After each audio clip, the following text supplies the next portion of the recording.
Yes बेटा, आज की क्लास स्टार्ट करते हैं। आज की क्लास में हमारा पहला टॉपिक है बेटा, particles of matter are continuously moving. Particles of matter are continuously moving, इसका मतलब ये है कि जो एक मैटर होता है बेटा, उसके अंदर जो पार्टिकल्स होते हैं ना, उसके अंदर जो पार्टिकल्स होते हैं वो लगातार मूव करते रहते हैं बेटा, वो लगातार मूव करते रहते हैं। अब वो क्यों लगातार मूव करते हैं बेटा? वो लगातार मूव इसलिए करते हैं क्योंकि इनके अंदर बेटा काइनेटिक एनर्जी होती है। इनके अंदर क्या होता है बेटा? काइनेटिक एनर्जी होती है। ध्यान रखना है, अभी मीनिंग समझाऊंगा काइनेटिक एनर्जी क्या होता है। मैं क्या बोल रहा हूँ, यहाँ पे टॉपिक है particles of matter are continuously moving, यानी कि जो पार्टिकल्स के अंदर मैटर के अंदर जो पार्टिकल्स होते हैं बेटा वो लगातार मूव करते रहते हैं। तो क्यों करते रहते हैं बेटा? अगर पेपर में आता है 1 मार्क्स में कि ये क्यों मूव करते रहते हैं, तो उसका आंसर है बेटा क्योंकि इनके अंदर होती है काइनेटिक एनर्जी। ये काइनेटिक एनर्जी क्या होती है बेटा?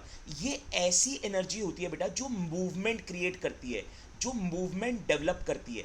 मूवमेंट का मतलब होता है ना, इधर से उधर मूव करना। तो यहाँ पे काइनेटिक एनर्जी का काम ये होता है कि मूवमेंट क्रिएट करना या मूवमेंट डेवलप करना। इसी चीज़ को आप इसी बुक में चैप्टर नंबर 11 के अंदर डिटेल में पढ़ोगे। चैप्टर नंबर 11 में काइनेटिक एनर्जी के बारे में डिटेल में पढ़ोगे। अभी हम ज़्यादा डिटेल में नहीं पढ़ सकते यहाँ पे। तो अभी आप बस इतना याद करो कि मूवमेंट क्रिएट करना या डेवलप करना वो किसकी वजह से हो पाता है? वो हो पाता है बेटा काइनेटिक एनर्जी की वजह से।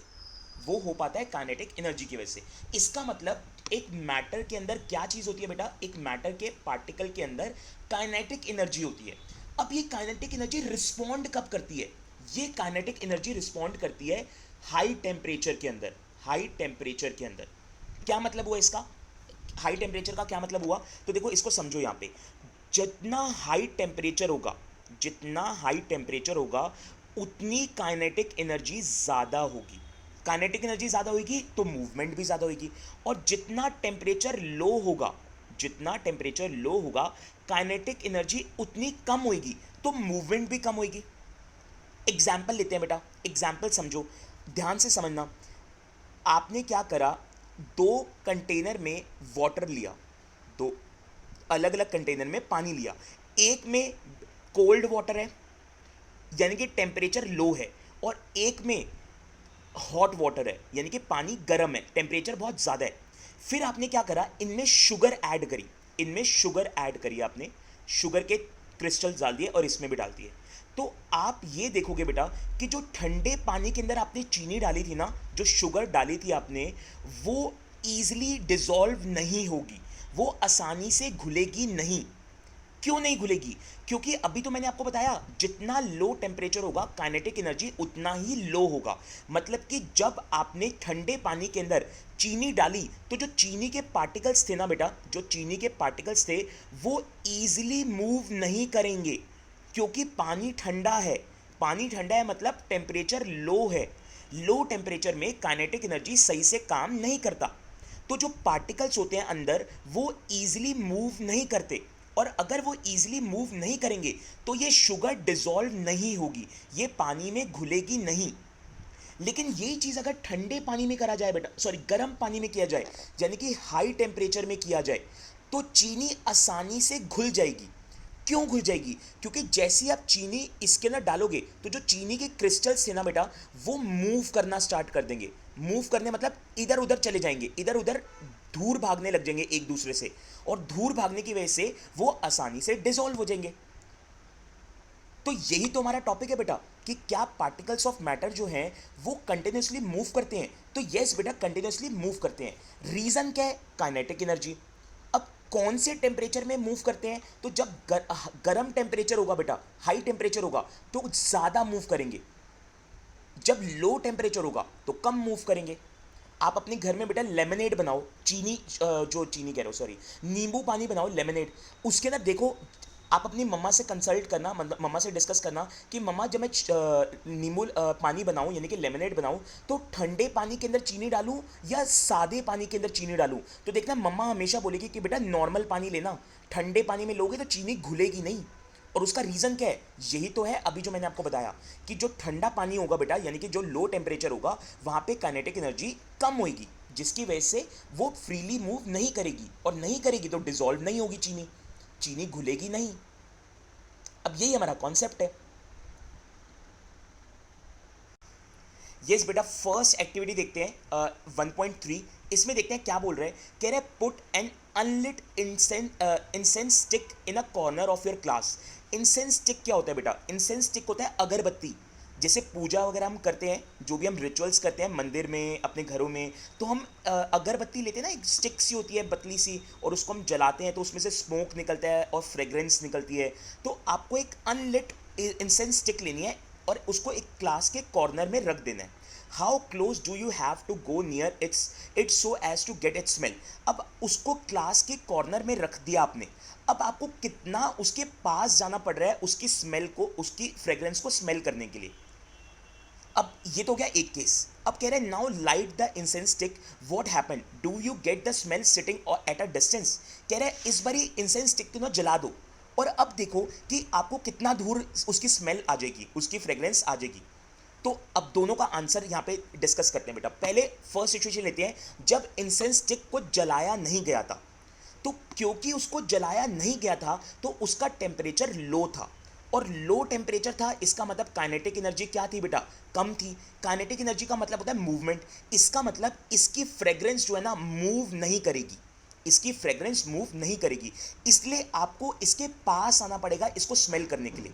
लेकिन यही चीज़ जब आप इसको जला दोगे तो इसका टेम्परेचर हाई हो जाएगा। हाई टेम्परेचर का मतलब हो गया काइनेटिक एनर्जी इंक्रीज कर जाएगी, और काइनेटिक एनर्जी इंक्रीज करने का मतलब है मूवमेंट इंक्रीज हो जाएगी। अब ये दूर दूर तक मूव कर पाएगी, और इसलिए जब आप दूर भी बैठे होगे ना, डिस्टेंस में भी बैठे होगे, तब भी आपको इसकी स्मेल आ जाएगी। अब यही तो चीज़ मैंने आपको अभी थोड़ी देर पहले बताई थी। तो ये एक्टिविटी भी आपको बता रही है कि जब लो टेम्परेचर होता है बेटा तो काइनेटिक एनर्जी मूव नहीं करेगी, और जब हाई टेम्परेचर होगा तो काइनेटिक एनर्जी मूव कर जाएगी। ये एक एक्टिविटी होगी। चलते हैं आगे बेटा, दूसरी एक्टिविटी को देखते हैं। एक्टिविटी 1.4 को समझते हैं। कह रहे टेक 2 ग्लासेस और बीकर फिल्ड विद वाटर। आपको 2 ग्लासेस लेने हैं और उसमें पानी वानी भर देना है। फिर कह रहे हैं put a drop of blue और red ink slowly and carefully along the side of the first beaker and honey in the same way in the second beaker. अब एक बीकर में आपको इसमें इंक डालनी है, पानी के अंदर मतलब वाटर के अंदर इंक डालनी है, और एक में हनी डालना है। हनी पता है ना, जो वो होता है, शहद होता है, वो डालना है। Leave them undisturb in your house और in a corner of the class. इन दोनों को थोड़ी देर के लिए या अपने घर में अपनी क्लास में छोड़ देना है, थोड़ी देर के लिए साइड में रख देना है। Observe your observation. What do you observe immediately after adding the ink drop? What do you observe immediately after adding a drop of honey? कह रहे हैं एक एक करके बताओ, जब आपने इंक डाला तो वो जल्दी घुल गया पानी के अंदर, या हनी डाला तो वो घुल गया? तो आंसर क्या होगा बेटा, क्या लगता है आपको, क्या आंसर होना चाहिए? इंक जो है वो पानी में जल्दी घुल गया होगा, या हनी पानी में जल्दी घुलेगा? आंसर है बेटा इंक। इंक जो है पानी में जल्दी घुल जाएगी। क्यों घुल जाएगी बेटा? क्योंकि जो लिक्विड्स होते हैं ना बेटा, वो ईजिली पानी में डिजोल्व हो जाते हैं रेदर देन सॉलिड्स। जो लिक्विड्स होते हैं बेटा वो ईजिली पानी में डिजोल्व हो जाते हैं रेदर देन सॉलिड्स। सॉलिड्स को घुलने में टाइम लगता है। अब आपके माइंड में आ सकता है कि सर हनी तो सॉलिड है नहीं, हनी भी लिक्विड है, लेकिन इंक से तो सॉलिड है, मतलब इंक के कंपैरेटिवली तो उसकी जो उसका टेक्सचर है वो तो ज़्यादा थिक है, तो इसलिए हनी को ज़्यादा टाइम लगेगा पानी में घुलने में, जबकि इंक को ज़्यादा टाइम नहीं लगेगा। तो ये भी एक कॉन्सेप्ट है बेटा हमारे पास इसके अंदर, कि जो लिक्विड्स होते हैं वो ईजिली डिजोल्व हो जाते हैं, और जो सॉलिड्स होते हैं उनको थोड़ा टाइम लगता है, और कुछ कुछ सॉलिड्स तो डिजोल्व भी नहीं होते। तो ये हमारी सेकेंड एक्टिविटी होगी बेटा, ये हमारी सेकेंड एक्टिविटी होगी। ये सब याद रखना है आपको बातें। आगे देखो क्या बोल रहा है एक्टिविटी 1.5 में। कह रहे drop a crystal of copper sulphate और potassium permanganate in a glass of hot water and another containing cold water. अब ये वही वाला एग्जांपल हो गया जो मैंने अभी शुगर से लिया था ना, ये पोटेशियम परमैंगनेट से ले रहे हैं, मैंने शुगर से लिया था, ये इससे ले रहे हैं, कोई दिक्कत नहीं है। कह रहे एक ग्लास में हॉट वाटर लिख दो और रख दो, और एक में कोल्ड वाटर रख दो, और दोनों में क्या ऐड करो, दोनों में पोटेशियम परमैंगनेट ऐड करो, या मेरे वाला एग्जांपल हो तो शुगर ऐड करो। कह रहा है allow the crystal to settle at the bottom. अब इनको धीरे धीरे करके नीचे बैठने दो, नीचे, और इधर से इसमें भी ठंडे पानी में नीचे बैठने दो। What do you observe just above the solid crystal in the glass? What happen as time passes? What does this suggest about the particles of solid and liquid? तो कह रहे क्या होगा बेटा, जब धीरे धीरे करके टाइम निकलता जाएगा तो इन ये जो क्रिस्टल्स हैं इनका क्या होगा? तो आप देखोगे कि जो गर्म पानी होगा ना बेटा, इसके अंदर तो ये डिजोल्व हो जाएगा, इसके अंदर तो ये डिजोल्व हो जाएगा, लेकिन इसके अंदर नहीं होगा। क्यों नहीं होगा? क्योंकि ये ठंडा पानी है। और अभी मैंने आपको बताया था कि अगर लो टेम्परेचर वाला कुछ भी होगा तो उसके अंदर जो क्रिस्टल्स हैं बेटा या जो पार्टिकल्स हैं या काइनेटिक एनर्जी है वो कम मूव करेगी। और अगर ठंडा पानी होगा बेटा, सॉरी गर्म पानी होगा या गर्म टेम्परेचर होगा तो उसमें काइनेटिक एनर्जी ज़्यादा होगी। तो इसलिए हॉट वाटर में ये घुल जाएगा और ठंडे पानी में ये नहीं घुलेगा। अब ये 3 एक्टिविटी हैं। तीनों एक्टिविटी के आंसर्स में देखो क्या बोल रहा है, कह रहा है particles of matter are continuously moving, that is they possess what we call the kinetic energy. कह रहा है पार्टिकल्स ऑफ मैटर जो है ना वो कंटिन्यूसली मूव करते रहते हैं। तो इसका मतलब उनके अंदर क्या चीज़ पोजेस है? तो उनके अंदर पोजेस है बेटा काइनेटिक एनर्जी। मैं आपको बता चुका हूँ काइनेटिक एनर्जी क्या होता है। फिर आगे क्या बोल रहा है, एज द टेम्परेचर राइजेस का मतलब होता है बेटा हॉट टेम्परेचर यानी कि गर्म टेम्परेचर। पार्टिकल मूव फास्टर का मतलब है काइनेटिक एनर्जी इंक्रीज कर जाएगी, क्योंकि काइनेटिक एनर्जी इंक्रीज करेगी बेटा तभी तो पार्टिकल्स मूव करेंगे। फिर क्या बोल रहा है, so we can say that with increase in temperature the kinetic energy of the particle are also increases. So इसको अदर लैंग्वेज में बोल रहा है कि अगर टेम्परेचर इंक्रीज करेगा मतलब गर्म होगा तो काइनेटिक एनर्जी भी ज़्यादा होगी। इसका मतलब ज़्यादा ईजिली जो है वो चीज़ों को वो पार्टिकल्स को मूव करवाएगी। आगे क्या बोल रहा है, in the above 3 activities we observe that particle of matter intermix on their own with each other. फिर हमने कह रहा है उन 3 एक्टिविटीज में ये भी देखा कि पार्टिकल्स ना आपस में इंटरमिक्स हो रहे हैं। इंटरमिक्स मतलब एक दूसरे में घुल रहे हैं। जैसे कि हमने एक सेकंड वाली एक्टिविटी देखी थी जिसमें हमने क्या करा था, पानी के अंदर क्या डाला था, पानी के अंदर हमने डाला था बेटा इंक। तो आप देखो इंक इसके अंदर घुल गई थी। या पानी के अंदर हमने डाला था बेटा हनी, तो हनी भी इसके अंदर घुल गया था, इंटरमिक्स हो गया था आपस में। तो इसको क्या बोलते हैं बेटा, मतलब पहली चीज तो ये कि इंटरमिक्स होकर जाता कहाँ है, तो कह रहा है they do so by getting into the space between the particle. तो ये जाता है उन पार्टिकल्स के बीच में जो स्पेस होता है ना वहां पे। मैंने आपको लास्ट क्लास में भी बताया था, याद करो जब मैंने आपको बोला था कि एक बीकर लो और इसके अंदर पानी रखो, पानी डालो तो देखो पानी के पार्टिकल्स थोड़े दूर दूर होंगे। फिर इसके अंदर आपको क्या करना है, इसके अंदर आपको चीनी डालनी है, इसके अंदर आपको क्या डालना है, शुगर डालनी है। तो जो शुगर के पार्टिकल्स होंगे ना वो इनके गैप में फिल हो जाएंगे, तो यही तो वो बोल रहे हैं कि ये पार्टिकल्स जाते कहाँ हैं। तो देखो यहाँ पे क्या लिखा है, मैं दोबारा से रीड कर रहा हूँ। तो देखो इसमें कह रहा है they do so by getting into the space between the particle. तो कह रहा है जब ये आपस में इंटरमिक्स होते हैं ना तो इंटरमिक्स होकर ये पार्टिकल्स के स्पेस के बीच में चले जाते हैं। और इसको क्या बोलते हैं, this intermixing of particle of 2 different types of matter on their own is called diffusion. तो कह रहे हैं कि जब 2 डिफरेंट टाइप के मैटर के पार्टिकल्स आपस में इंटरमिक्स होते हैं तो इसको डिफ्यूजन बोलते हैं। मतलब कि इसकी एग्जांपल लेते हैं, कह रहे हैं जब पानी के अंदर इंक के पार्टिकल मिक्स होते हैं, जब पानी के पार्टिकल के अंदर इंक के पार्टिकल मिक्स होते हैं तो इसको डिफ्यूजन बोलते हैं। क्या बोलते हैं इसको, डिफ्यूजन। तो ये टर्म आपको याद रखनी है बेटा, पेपर में आएगी व्हाट इज डिफ्यूजन या डिफाइंड डिफ्यूजन, तो आपको यहीं से आंसर देना है इसका।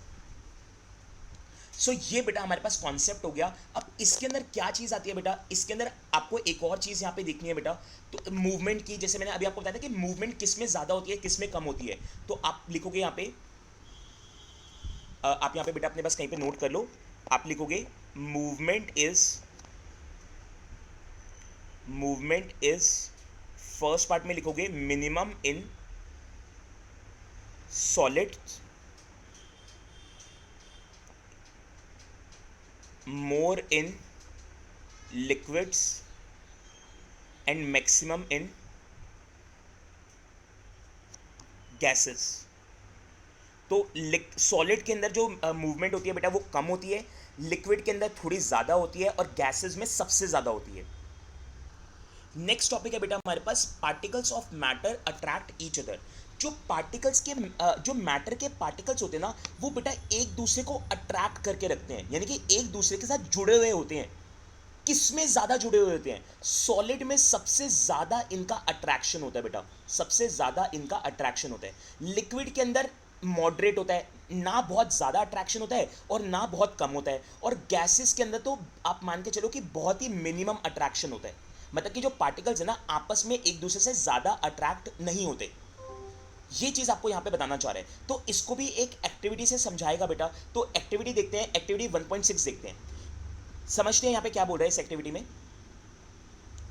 कह रहा है play this game in the field, make 4 groups and form human chain as suggested. तो कह रहा है ऐसी कुछ गेम खेलनी है आपको। आपको क्या करना है, 4 ऐसे लोगों को लेना है, 4 ग्रुप्स ऐसे बनाने हैं और उन 4 अलग अलग ग्रुप्स बनाने हैं और उसमें ऐसे लोगों की ये चेन बनानी है। जैसे यहाँ पे लेडीज कर रही है ना, एक दूसरे को पीछे से हाथ से फंसा रही हैं, तो इस ऐसा कुछ आपको यहाँ पे करना है। कह रहे the first group should hold each other from the back and lock arms like Indu मिशी डांसर। तो जैसे ये इंदू मिशी डांसर का एक इन्होंने यहाँ पे करा हुआ ना बेटा, ये जो दिखाया हुआ है पिक्चर, कुछ ऐसा ही आपको एक ग्रुप को ऐसा कुछ कर लेना है। मतलब कि एक ग्रुप को इस तरीके से अपने हाथों को एक दूसरे के अंदर क्या कर लेना है बेटा, लॉक कर लेने हैं, ताकि स्ट्रेंथ बन जाए, ताकि यहां पे इनको कोई तोड़ ना पाए। सेकेंड ग्रुप को क्या करना है बेटा, should hold hands to form food chain, sorry human chain. Second वाले ग्रुप को ऐसा कुछ नहीं करना, बस अपने हाथों को दूसरे हाथों से होल्ड कर लेना। जैसे हम हाथ होल्ड करते हैं ना, जैसे हैंडशेक करते टाइम करते हैं, तो वैसे हाथों को होल्ड कर लेना है। तीसरे ग्रुप को क्या करना है, should form a chain by touching each other with only their finger tip. तीसरे वाले ग्रुप को सिर्फ अपनी फिंगर टिप को टच करना है, बस फिंगर टिप को टच करना है, मतलब पूरा हाथ नहीं होल्ड करना, सिर्फ उंगली को पकड़ना है, बस उंगली को टच करना है, पकड़ना भी नहीं है, सिर्फ टच करना है। और कह रहे हैं now the fourth group of student should run around and try to break the 3 human chain only one by one into as many groups as possible. और फिर जो फोर्थ वाला ग्रुप है ना बेटा, उनको इन तीनों ग्रुप को ब्रेक करना है। तो अब आप मुझे ये बताओ कि कौन सा वाला ग्रुप इजीली ब्रेक हो जाएगा। 3 ग्रुप हैं, 3 ग्रुप कौन से हैं, एक तो इस तरीके से हुआ है जिसने अपने हाथों को एक दूसरे में लॉक करा हुआ है, एक ने बेटा हाथों को एक दूसरे से पकड़ा हुआ है, सिर्फ जैसे हम हाथों को शेक करते हैं ना उस तरीके से, और एक ने सिर्फ फिंगर टिप को टच करा हुआ है। तो जितेश कह रहा है कि जो थर्ड वाला है वो इजीली ब्रेक हो जाएगा। यस बेटा, आपको क्या लगता है कौन इजीली ब्रेक होगा? जितेश का आंसर मेरे पास आ चुका है। जितेश कह रहा है कि जो थर्ड वाला ग्रुप है वो इजीली ब्रेक हो जाएगा, जिसने फिंगर टिप से पकड़ा हुआ है। सर जो फिंगर टिप वाला सर वही होगा ब्रेक का। यस ओके गौरव। बाकी बेटा बानी, यथार्थ, सैम।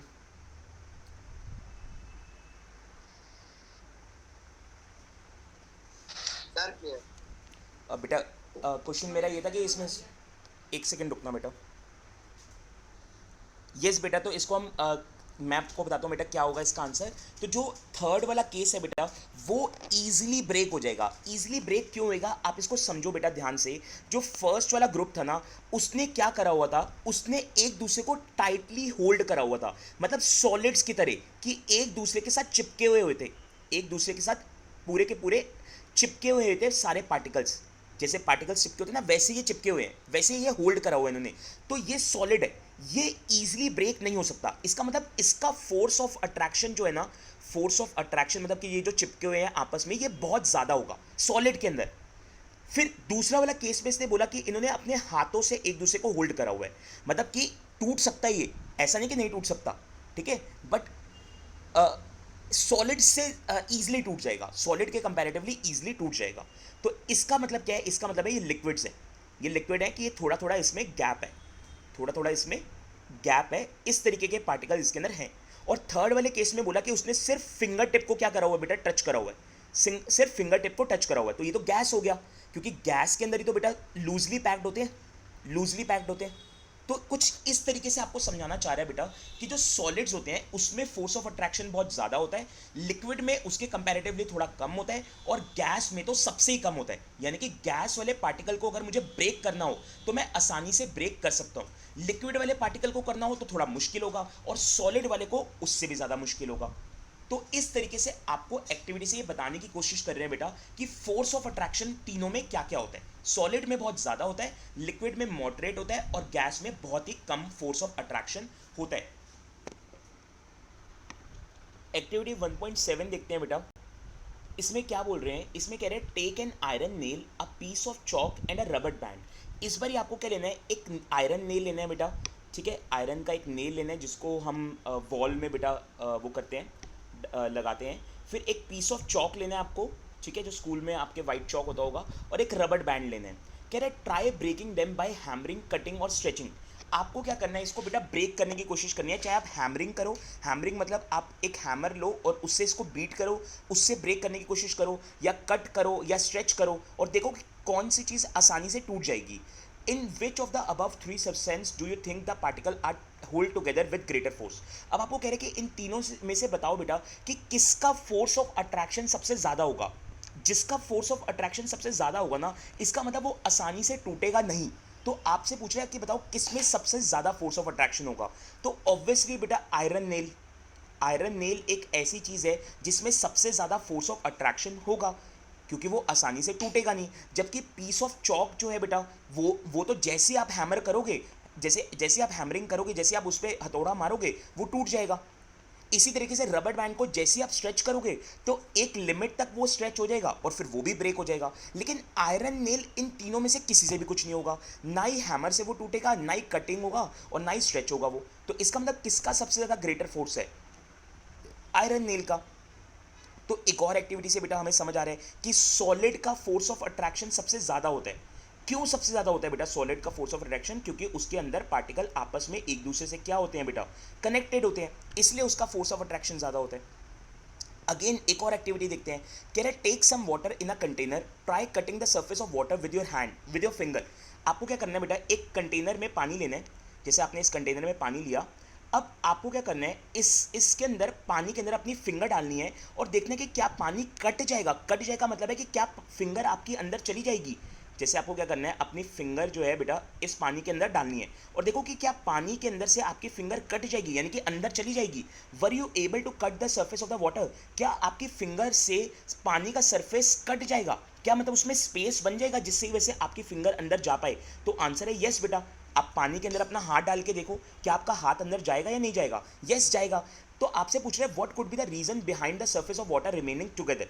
तो कह रहे हैं कि क्या रीज़न है बेटा कि जो पानी है बेटा, जब आप उसके अंदर अपना हाथ डालते हो तो वो हाथ से की वजह से वो पानी कट जाता है और जैसे ही आप बाहर निकालते हो तो वो वापस अपनी जगह पे आ जाता है। तो उसका रीज़न है बेटा कि उसके अंदर जो फोर्स ऑफ अट्रैक्शन होती है ना, वो लूज़ होती है या वो कम होती है, जिसकी वजह से जैसे ही आप उसके अंदर अपना हाथ डालते हो ना, तो जो सरफेस जो गैप होता है उसके अंदर आपके हाथ के पार्टिकल्स चले जाते हैं। ठीक है, और जैसे ही आप बाहर निकालते हो तो ये पार्टिकल्स वापस अपनी जगह पे आ जाते हैं। ये पार्टिकल वापस अपनी जगह पे आते हैं, इसलिए पानी जो है वापस अपनी नॉर्मल पोजीशन पे आ जाता है। लेकिन जैसे आप अपनी फिंगर इसमें डालते हो तो ये पार्टिकल दूर चले जाते हैं, थोड़े थोड़े खिसक जाते हैं पीछे।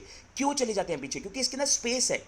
इसके अंदर क्या है बेटा, स्पेस है बीच में, और स्पेस होने की वजह से ये पार्टिकल थोड़े से साइड हो जाते हैं और आपका हाथ जो है आसानी से अंदर चला जाता है। लेकिन जैसे आप अपना हाथ बाहर निकालते हो तो ये पार्टिकल वापस अपनी नॉर्मल पोजीशन पे आ जाते हैं। सो ये चीज़ आपको यहाँ पे एक एक्टिविटी से समझाने की कोशिश कर रहे हैं। अब इनके रीजंस देखते हैं। ऑल्दो मैं आपको बता चुका हूँ, बट इनका भी रीज़न देख लेते हैं बुकिश लैंग्वेज का, फिर आप मुझे बताना बेटा कौन सा पॉइंट आपको समझ नहीं आया। तो देखो इसमें क्या कह रहे हैं, the above three activities suggest that particle of matter have force acting between them. कह रहा है ऊपर जो तीन एक्टिविटी हमने पढ़ी हैं, ये तीनों एक्टिविटी हमें ये सजेस्ट करती है कि मैटर के जो पार्टिकल्स हैं बेटा, वो कोई ना कोई फोर्स एक्ट करते हैं, यानी कि उसके अंदर कोई ना कोई फोर्स ऑफ अट्रैक्शन होता है। This force keeps the particle together, जिसकी वजह से फोर्स आपस में एक दूसरे से कनेक्टेड रहते हैं। ठीक है, जितना ज़्यादा पार्टिकल आपस में टुगेदर रहेंगे बेटा, उतना फोर्स ज़्यादा होगा। The strength of this force of attraction varies from one kind of matter to another. अब किसमें फोर्स ऑफ अट्रैक्शन कितना होगा वो अलग अलग मैटर पे डिपेंड करेगा। सॉलिड है तो सबसे ज़्यादा फोर्स ऑफ अट्रैक्शन होगा, लिक्विड है तो उससे कम होगा, और गैस है तो सबसे ज़्यादा कम होगा।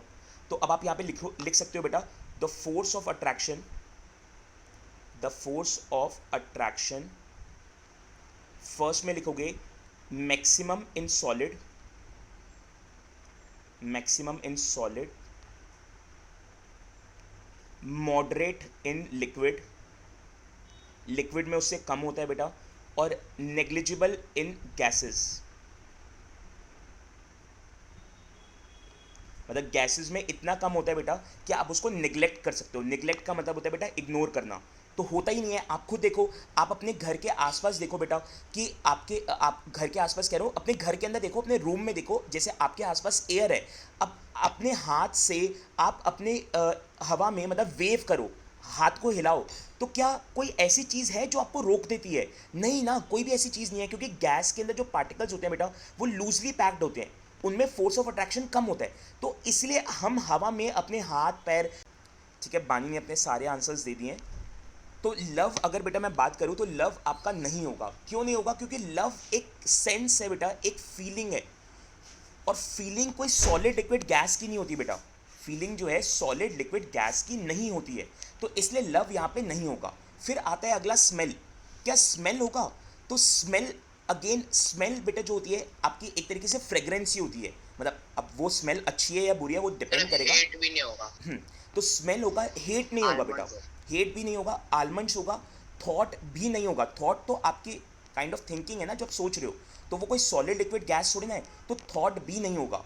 इसी तरीके से कोल्ड, कोल्ड भी नहीं होगा बेटा, कोल्ड नहीं होगा। क्यों नहीं होगा? क्योंकि कोल्ड भी एक तरीके के सेंस देती है आपको। फिर यहाँ पे लेमन, यस लेमन होगा, वाटर होगा, स्मेल ऑफ परफ्यूम भी होगा। तो अब जो नहीं होंगे बस उसको मैं मार्क कर रहा हूँ, लव नहीं होगा यहाँ पे, हेट नहीं होगा यहाँ पे, और थॉट नहीं होगा, और कोल्ड नहीं होगा। इसके अलावा सब कुछ होगा, ठीक है? तो ये चीज़ आपको यहाँ पे ध्यान रखनी है। फिर नेक्स्ट क्वेश्चन देखो, नेक्स्ट में कह रहा है give reason for the sir following. Smell भी होगा ना? स्मेल, यस बेटा स्मेल भी होगा। नेक्स्ट क्वेश्चन कह रहे हैं बेटा give reason for the following observation. नीचे कुछ ऑब्जर्वेशन दे रखी है बेटा और उसका रीजन आपको देना है। इसमें कह रहे हैं the smell of hot sizzling food reaches you several metre away, but to get the smell from cold food you have to go closer. कह रहे हैं कि अगर गर्म फूड होता ना तो आपको ज़्यादा पास जाने की ज़रूरत नहीं होती, आपको दूर से ही उसकी फ्रेग्रेंस आ जाती है, आपको दूर से ही उसकी स्मेल आ जाती है। लेकिन जब आप दूर बैठे होते हो और वो खाना ठंडा होता है, तो फिर उस केस के अंदर आपको पास जाने की ज़रूरत होती है ताकि आपको उसकी स्मेल आ सके। तो इसका रीज़न क्या है? अभी बेटा मैंने थोड़ी देर पहले डिस्कस किया है। इसका रीज़न क्या है? क्या आप में से कोई बता पाएगा? अगर गर्म खाना है बेटा, गर्म फूड है, तो दूर बैठे हुए भी आपको उसकी फ्रेग्रेंस आ जाएगी। और अगर ठंडा खाना है, ठंडा फूड है, तो फिर आपको पास आना पड़ेगा। यस, जितेश का आंसर आ चुका है, गुड बेटा जितेश। तो उसका आंसर बेटा अभी अभी हमने डिस्कस किया था कि अगर टेम्परेचर ज़्यादा होगा तो काइनेटिक एनर्जी भी ज़्यादा होगी। तो देखो यहाँ पे जब खाना गर्म था यानी कि टेम्परेचर ज़्यादा था तो काइनेटिक एनर्जी ज़्यादा थी, इसका मतलब मूवमेंट ज़्यादा हो रही थी, इसलिए दूर बैठे हुए भी आपको उस खाने की स्मेल आ गई। लेकिन जब खाना ठंडा था तो इसका मतलब टेम्परेचर कम था, टेम्परेचर कम था यानी कि काइनेटिक एनर्जी कम थी, यानी कि फूड की जो स्मेल है वो दूर तक नहीं जाएगी, तो उसमें फिर आपको पास आना पड़ेगा। तो यही इसका आंसर हो जाएगा। आई होप आपको समझ आ रहा है बेटा। जिसको भी समझ नहीं आ रहा मेरे को बता सकते हैं, मैं रिपीट करूंगा। अगला देखो बेटा, अगला कह रहा है a diver is able to cut through water in a swimming pool, which property of matter does this observation show. कह रहा है एक डाइवर जो है, जो पानी के अंदर डाइव करता है बेटा, उसने क्या करा, पानी के अंदर डाइव करा, जिसकी वजह से स्विमिंग पूल के अंदर जो पानी था ना वो कट गया। कट गया इन द सेंस कि वो डाइवर जो है उस पानी के अंदर इजीली जा पाया। तो कौन सी प्रॉपर्टी यहाँ पे होल्ड कर रही है बेटा? तो ये वाली प्रॉपर्टी होल्ड करी है जो अभी अभी हमने डिस्कस करी थी, ये वाली करी थी ना, particle of matter attract each other. तो ये वाली प्रॉपर्टी जो है ना बेटा इसके अंदर होल्ड कर रही है, क्योंकि अभी तो हमने यहाँ पे पढ़ा था कि फोर्स ऑफ अट्रैक्शन कितना होगा उस पर डिपेंड करेगा कि हमारा जो हाथ है या जो बॉडी है वो उसके आर पार जाएगी या नहीं जाएगी। क्योंकि पानी है यहाँ पे और पानी में आपको पता है बेटा फोर्स ऑफ अट्रैक्शन मॉडरेट होता है, तो हमारा हाथ या हमारी बॉडी जो है पानी के आर पार चली जाएगी। सॉलिड में मुश्किल से जाएगी, सॉलिड में नहीं जाएगी, सॉलिड में मुश्किल से जाएगी। सो ये कुछ क्वेश्चन हैं बेटा जो हमें यहाँ पे डिस्कस करने थे। लास्ट क्वेश्चन देखते हैं। लास्ट क्वेश्चन में देखो क्या कह रहा है, what are the characteristics of the particles of matter. Characteristics के नाम बताने हैं बेटा। तो देखो तीन कैरेक्टरिस्टिक्स हैं, तीन कैरेक्टरिस्टिक्स हैं। एक तो ये फोर्स ऑफ अट्रैक्शन वाला हमने पढ़ लिया, फोर्स ऑफ अट्रैक्शन वाला हमने पढ़ लिया। फिर दूसरा space between them, space between them, particles के बीच में क्या होता है, स्पेस होते हैं। और तीसरा बेटा कंटिन्यूसली मूविंग, कंटिन्यूसली मूविंग। तो तीन हमारे पास यहाँ पे क्या है बेटा, कैरेक्टरिस्टिक्स है मैटर के। एक तो फोर्स ऑफ अट्रैक्शन वाला कैरेक्टरिस्टिक्स है, एक स्पेस बिटवीन देम वाला कैरेक्टरिस्टिक्स है, और एक कंटिन्यूसली मूविंग वाला कैरेक्टरिस्टिक्स है। तो ये तीनों कैरेक्टरिस्टिक्स को आपको यहाँ पे क्या करने होंगे, एक्सप्लेन करना होगा। अब आप लोग बेटा मेरे को बताओ, आप लोगों को क्या डाउट है?